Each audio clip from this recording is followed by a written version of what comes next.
तथ्य सामने आया, जितना अभी तक हमें इन्फॉर्म किया गया कि सुसाइड हुआ है। इसकी वजूहात क्या है वो बेहतर जानते होंगे, लेकिन मैं गुजारिश करूंगा सरकार से कि उनके परिवार को, क्योंकि उन्होंने अपनी जिंदगी में मुझे नहीं लगा कुछ कर पाए वो अपने परिवार के लिए, तो सरकार से गुजारिश करूंगा उनके परिवार की परवरिश के लिए जो भी, वैसे तो कोई प्रावधान तो है नहीं किसी एमएलए के लिए, लेकिन अगर कुछ कर पाए तो बहुत अच्छा होगा उनके परिवार के परवरिश के लिए भी। ऑनरेबल स्पीकर साहब, मैं बजट पे आऊंगा। सबने अपने अपने एक शेर तो सुनाए, मैं भी कुछ बोलूं। तारिगामी साहब बहुत गंभीरता से सुन रहे हैं। कहते हैं कि हजारों डिग्रियां लेके इल्म पर 10 तरस पाकर, हजारों डिग्रियां लेके इल्म पर 10 तरस पाके, छलकते लफ्ज आंखों के जो न पढ़ सके तो वो जाहिल है। वो भी सुनाऊंगा। आराम, ठंड रखें आप, आपके आंसू पहुंच लूंगा मैं, आराम से बैठे आप। पिछली बार जब बजट स्पीच ऑनरेबल सीएम साहब ने इस सदन में रखी, हमें भी इरादा था हम भी कुछ बात रखें, लेकिन समय की कमी थी, शायद ऑनरेबल सीएम साहब को किसी खास कार्यक्रम में जाना था, तो हमें मौका नहीं मिला। और तब आपने हमें आश्वासन दिया था कि आगे आने वाली ग्रांट्स पे आप जितना बोलें आपको अलाउ किया जाएगा। आपका बहुत बहुत धन्यवाद, आपने अपना वादा निभाया। सीएम साहब के पास खुली पिच है, लास्ट में बोलना है, जहां जहां जो जो गैप मिलेगा वहां पे तो बाल मारेंगे। ऑनरेबल स्पीकर सर, बजट में जिस प्रकार से इकोनॉमिक सर्वे रिपोर्ट की तायीद की गई, मैं कहना चाहूंगा ये बहुत ही वेलकम स्टेप है। लेकिन जो इकोनॉमिक सर्वे रिपोर्ट वो इन 4 महीनों में नहीं बनी है, तायीद की बहुत अच्छी बात है। इसका ये मतलब है अगर सरकार उसको एंडोर्स करती है, दैट मीन्स पिछले 4-5 साल में यहां पे जो हुआ है, जो इकोनॉमिक ग्रोथ यहां पे हुई है, उसके लिए इनडायरेक्टली तो आपने बधाई दी एलजी एडमिनिस्ट्रेशन को, तो हम डायरेक्टली देना चाहेंगे, आपके माध्यम से भी हुई। यहां पे कुछ काम हुआ है, फिर जाके यहां की ग्रोथ बढ़ी है। पहला शब्द जो आपने अपनी स्पीच में दिया है। लेकिन मुझे हैरानगी तब हुई जब अंदर मैंने उन लफ्जों को पढ़ा, सेंट्रल स्पॉन्सर्ड स्कीम्स, जिसमें सीएम साहब ने फिर थोड़ा सा अपना स्पष्टीकरण दिया कि सारा शेयर सेंट्रल स्पॉन्सर्ड स्कीम्स का नहीं है। मानते हम, बिल्कुल नहीं है, लेकिन इसको भी तो आप जुठला नहीं सकते कि मेजॉरिटी स्कीम्स जो है सेंट्रल स्पॉन्सर्ड है। किसी जगह पे 10% हम देते हो, बहुत सारी ऐसी स्कीम्स है जहां पे हम कुछ भी नहीं देते हैं। यहां पे यह भी कहा गया कोई एहसान नहीं है, हम भी कहते हैं एहसान भी नहीं है तो गुणगान तो करें, उसे परहेज क्यों करते हैं? उससे किसी को परहेज नहीं होना चाहिए। मैं सिर्फ 2-4 बातों के लिए आईना दिखाना चाहता हूं सरकार को। क्या आपने नहीं कहा था कि हम 200 यूनिट बिजली फ्री देंगे?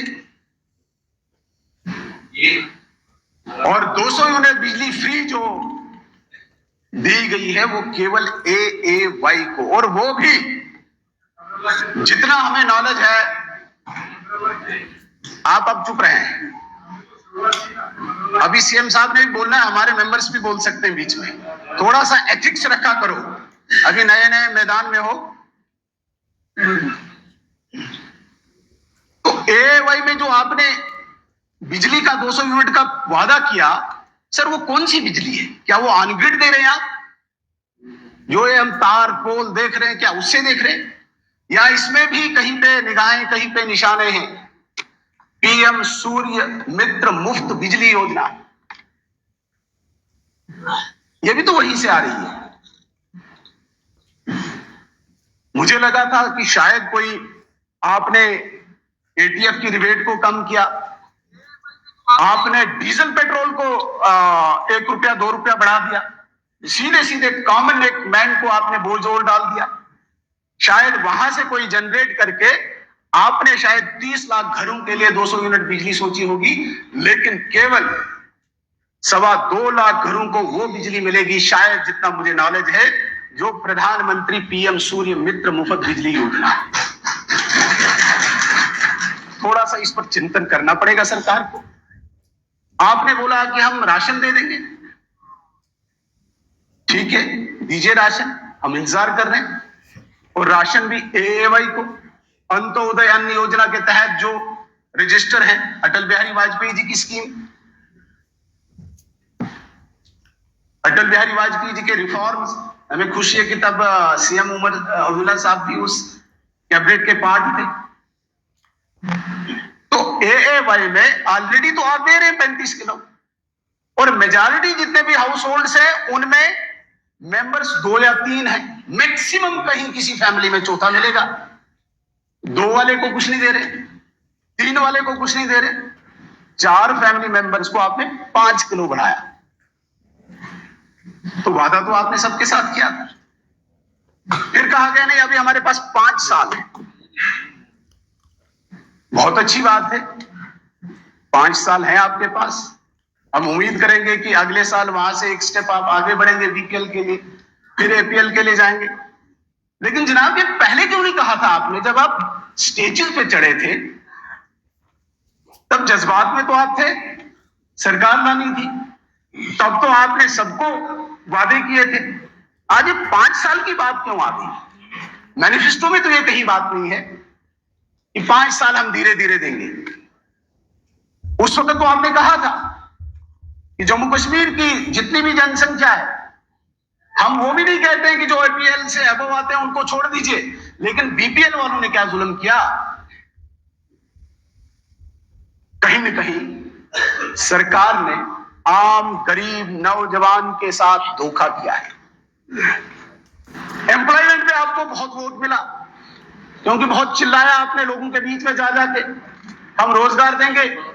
यहां पे अनएम्प्लॉयमेंट बहुत ज्यादा बढ़ी है।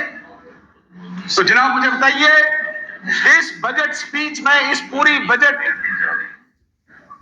जो डॉक्यूमेंट आपने दिया है, कहां पे किसी नौजवान का कोई जिक्र किया है कि कोई पॉलिसी लेके आप आए? मेरे कहने का मतलब है कि उसके साथ भी धोखा। तो केवल ये बजट एक धोखा है, इसके अतिरिक्त कुछ नहीं। मजाक किया गया है उन लोगों के साथ, उन परिवारों के साथ जिन लोगों ने आपके साथ उम्मीदें जोड़ी थी। लेकिन जब हम इसकी बात करते हैं, चले जाते हैं ये लोग दिल्ली पे। दिल्ली ने जुल्म किया, सेंटर ने जुल्म किया। मैं आज के दिन अपने तमाम इन 90 एमएलए हम हैं, 2 कम है, 88 हैं, सभी लोगों को अपनी तरफ से शुभकामनाएं देना चाहूंगा, बधाई देना चाहूंगा। आजादी के बाद पहली बार जम्मू कश्मीर की इस असेंबली में आईन हिंद की शपथ लेके हम बैठे, बहुत बड़ी उपलब्धि। जिस असेंबली में कॉन्स्टिट्यूशन ऑफ जम्मू कश्मीर की जगह, बोलो बोले बोले बोले बोले बोले बोले बोले बोले जावेद साहब, झंडा भी लग गया, बैठो बैठो, झंडा भी लग गया।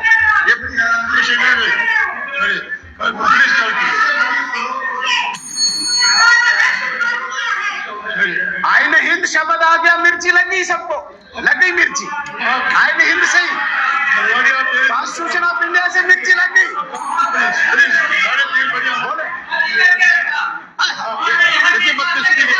एक्टिंग काम करो, एक्टिंग काम करो, इस एक्टिंग से कोई घबराने वाला नहीं है। एक्टिंग ऐसे मत पूछे आप किसी, प्लीज। बिल्कुल आपने 3:30 बजे का टाइम दिया था, मेरी बात सुनिए। 3 दिन डिस्कशन हुआ, 12 बजे था इसका चीफ मिनिस्टर का रिप्लाई वापस, लेकिन अब तीसरा दिन आज 3:30 भी बज गए। 5 मिनट और कंट्रोल कर लीजिए, 5 मिनट। क्यों? पिछली बार भी बोलने नहीं दिया। अगर आपने अपोजिशन को बोलने ही नहीं देना है तो हम आएंगे नहीं इस हाउस में। बोलने दीजिए ना, तो